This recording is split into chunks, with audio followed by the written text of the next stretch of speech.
सबसे पहले मैं कुछ मुख्य आंकड़े बता दूं। कटिहार जिला में अभी तक 5,37,445 कोविड के टेस्ट किए जा चुके हैं, जिसमें से 7,340 अब तक कुल पॉजिटिव पाए गए थे। वर्तमान में 12 एक्टिव केसेस कटिहार में हैं।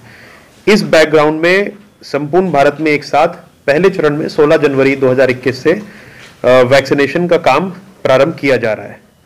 बिहार के कुल 300 स्थानों पर वैक्सीनेशन सेंटर्स बनाए गए हैं, जिसमें से कटिहार में 9 जगहों को वैक्सीनेशन सेंटर्स के रूप में चिन्हित किया गया है।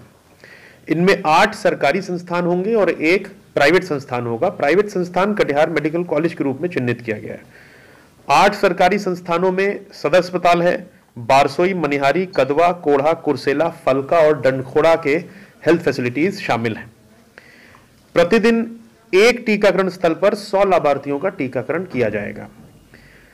प्रथम चरण में, जो कि 16 जनवरी से प्रारंभ हो रहा है, स्वास्थ्य कार्यकर्ताओं और आईसीडीएस के कार्यकर्ताओं का, आईसीडीएस के जो कर्मी हैं, उनको टीकाकरण किया जाएगा। इनमें प्राइवेट और सरकारी दोनों तरह के संस्थानों के स्वास्थ्यकर्मी शामिल रहेंगे और चिकित्सक से लेकर सफाई कर्मी तक सभी कर्मियों का टीकाकरण किया जाएगा।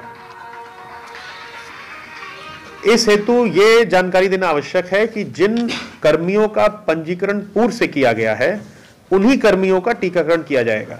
कटिहार जिला में अब तक 16,469 स्वास्थ्य कर्मी, आईसीडीएस कर्मी, पब्लिक और प्राइवेट दोनों अब तक पंजीकृत किए जा चुके हैं। आज अंतिम तिथि है पंजीकरण की। जितने लोग पंजीकृत होंगे उनको मोबाइल पे मैसेज जाएगा और एक टीकाकरण स्थल पर 100 लोगों को बुलाया जाएगा और उनका टीकाकरण किया जाएगा। सरकारी संस्थानों में 14,830 कर्मी रजिस्टर्ड किए गए और निजी संस्था और स्वास्थ्य सेवा से जुड़े 1,845 कर्मी पंजीकृत किए गए हैं। इसके बाद जो अगला चरण होगा, उसमें फ्रंटलाइन वर्कर्स, जिसमें defence, paramilitary, jail, Red Cross, municipal workers, इन लोगों को शामिल किया जाएगा और उसमें 50 वर्ष से अधिक आयु और कोमॉर्बिडिटी पेशेंट्स को शामिल किया जाएगा। अभी ये सिर्फ हेल्थ वर्कर्स और आईसीडीएस कर्मियों के लिए। इसमें एक चीज बहुत जिम्मेदारी के साथ हम लोग कहना चाहेंगे कि यह वैक्सीन पूर्णतः सुरक्षित और कारगर है। हर प्रकार के टेस्ट से ये निखर के आई है। इसका फुल इम्यूनोजेनिक इफेक्ट शरीर में एक नियत अवधि के बाद आता है। पहली डोज के 28 दिन बाद दूसरी डोज देनी होती है और उसके 2 हफ्ते बाद एंटीबॉडी डेवलप होना शुरू करती है। यानी ये नहीं समझना है कि आज हमें वैक्सीन लगी और तुरंत हम इम्यून हो गए।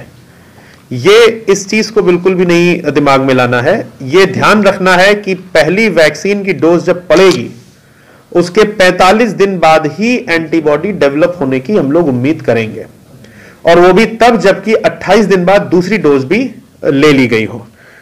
और इस पूरी अवधि में बिना किसी लापरवाही के, बिना किसी शिथिलता के कोविड प्रोटोकॉल का पूर्णतः पालन करना है। ये सब लोगों से हम लोग अपील करना चाहेंगे जो कि वैक्सीन लेने आ रहे हैं और जो उनको ऑब्जर्व कर रहे हैं। आम पब्लिक भी जो उनको देख रही है, इस चीज का ध्यान रखेगी कि वैक्सीन लेने के 45 दिन तक किसी भी तरह की शिथिलता नहीं करनी है और कोई बहुत चमत्कार की उम्मीद नहीं करनी है। 45 दिन बाद एंटीबॉडी डेवलप होना शुरू होती है, वो भी तब जबकि 28 दिन पे दूसरी डोज ले ली हो। तो इसलिए आवश्यक है कि कोविड का बचाव का पूरा प्रोटोकॉल सभी लाभार्थी पहली सुई लगने के बाद 45 दिन तक अवश्य करें। तो किसी प्रकार की अफवाह से सब बचेंगे, ये हम लोग अपील करते हैं।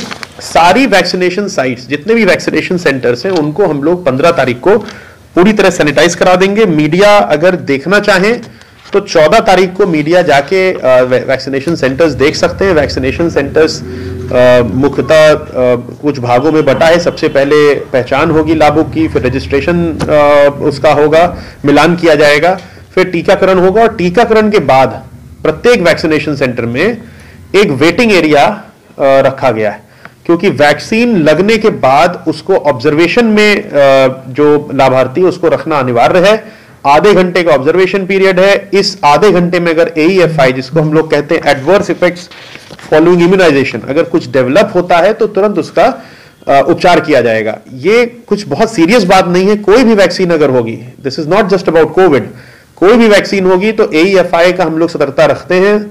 तो ऐसा नहीं है कि किसी प्रकार का संशय है क्या, this is a normal protocol जिसे हम लोगों को पालन करना है, तो हम लोग उस हिसाब से अलर्ट रहेंगे।